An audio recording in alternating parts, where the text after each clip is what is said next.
Buenas tardes muchachos, entonces el día de hoy vamos a empezar ya tema del segundo parcial. El primer tema es el de procesamiento de datos, ¿cierto? Vamos a verlo, este tema de procesamiento de datos en sí requeriría un curso entero para él. Es un tema bastante extenso, entonces voy a dar lo básico, ¿sí? Lo fundamental, para que ustedes puedan trabajar con los datasets que vamos a ver próximamente, ¿sí? Entonces, vamos a ver una introducción, unas consideraciones, cómo procesar las entradas, cómo procesar las salidas y un análisis. Finalmente vamos a hablar de análisis de rendimiento de la red neuronal, o sea, qué tan buenas o qué tan buena es la predicción.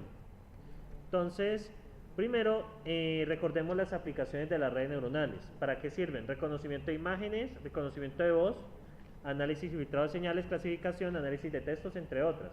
Pero el modelo de la neurona, si ustedes lo recuerdan, ¿qué le ingresa?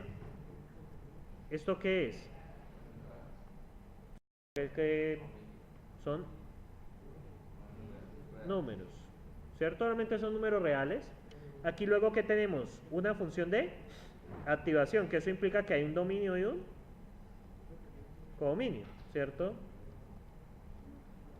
¿Qué pasa con esto, muchachos? Esto nos introduce restricciones a cómo deben ser las entradas y cómo deben ser las salidas. La restricción de las salidas nos la impone la función de activación y las entradas nos la impone es con qué dominio trabaja la función de activación. Entonces, ¿qué pasa? No podemos ingresar cualquier número y esperar que sea reconocido. Adicionalmente, yo no puedo ingresar texto o imágenes directamente allí. Tengo que hacer algo para convertirlo en entradas, ¿sí? Entonces, la salida de red neuronal obedece, ¿cierto?, a la multiplicación, este m va arriba, a la multiplicación de los pesos por xui más, bueno, más el bias, ¿sí?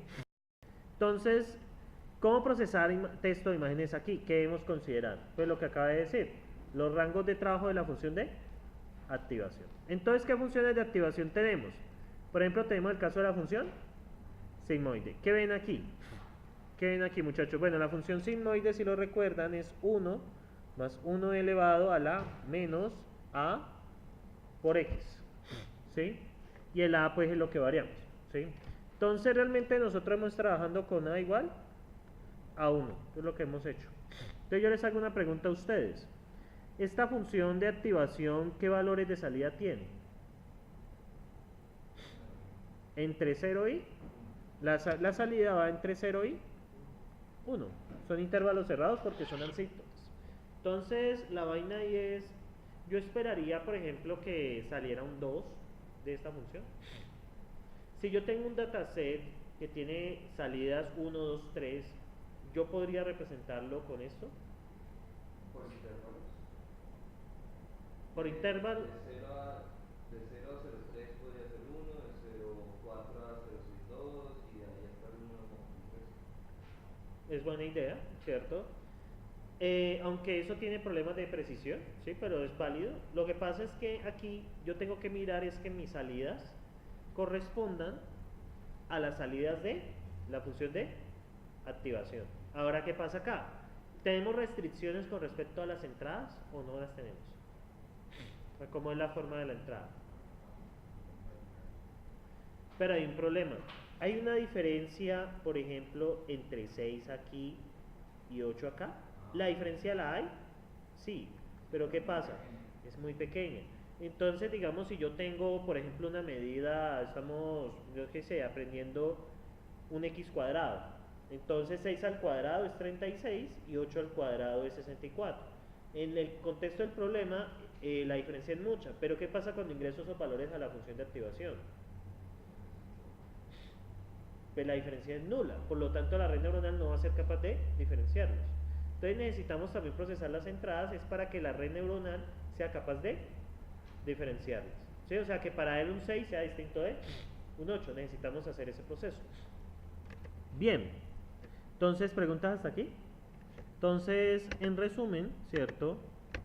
Para trabajar con redes neuronales, ¿cierto? Para trabajar con redes neuronales, uno debe tener presente primero dominios. Entonces debe tener presente cómo es la función de activación. Esto me restringe entradas y salidas. 2. Que un cambio, que la red sea capaz de reconocer ¿qué? ¿Cambios en dónde? ¿Cambios en dónde? En la entrada. ¿Sí? Buenas tardes. O sea, que sea capaz de reconocer cambios en la entrada. ¿Sí? O sea, que para él un valor sea distinto del otro. ¿Qué pasa si la función de desactivación ya está saturada? Que por ejemplo una salida va a dar 0,99998 y la otra va a dar 0,009997. Eso es muy difícil de diferenciar. ¿Sí? Entonces es importante procesar las entradas es para que la red neuronal las pueda diferenciar. ¿Listo? Es muy importante por eso. ¿Preguntas allí, muchachos? ¿Ven ahí? Ok. Bien.